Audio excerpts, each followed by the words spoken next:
ताला अपनी कुदरत फरमा रहे हैं, कुदरत बता रहे हैं कि उन्होंने आसमान को बुलंद किया और बगैर आमद बगैर सुकून के आसमान को खड़ा किया। हम एक झोपड़ा बनाते हैं, अपना घर बनाते हैं, महल वगैरह घर बनाते हैं, महल बनाते हैं, झोपड़ा बनाते हैं, कोई झोपड़ी बनाते हैं, तो बगैर सुकून के बगैर खंबे के फिर खड़ा नहीं हो सकता। लेकिन अल्लाह तबारक ताला की कुदरत है कि ये ऐसा आसमान बने हैं वो बगैर सुकून के खड़े हैं।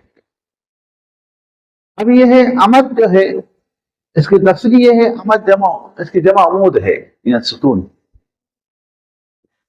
अब सुकून आसमान को है या नहीं है, इसमें दो कौल है। इब्न कसीर ने नकल किए हैं कि अब्दुल्लाह बिन अब्बास रज़ियल्लाहु ताला हसन बसरी रज़ियल्लाहु अलैहि और बाद मुफस्सिरीन कहते हैं कि सुकून है, नूरानी सुकून है लेकिन नजर नहीं आते, और बाद मुफस्सिरीन कहते हैं कि सुकून है ही नहीं, बगैर सुकून के आसमान खड़ा है।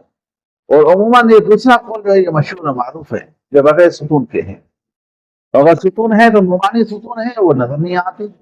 जैसे हसन बसरी रहमतुल्लाह अलैहि और अब्दुल्लाह बिन अब्बास रज़ियल्लाहु ताला अन्हु और दूसरे मुफस्सिरीन का ये है कि ये कौल है कि सुकून है लेकिन नूरानी सुकून है, हमें नजर नहीं आता।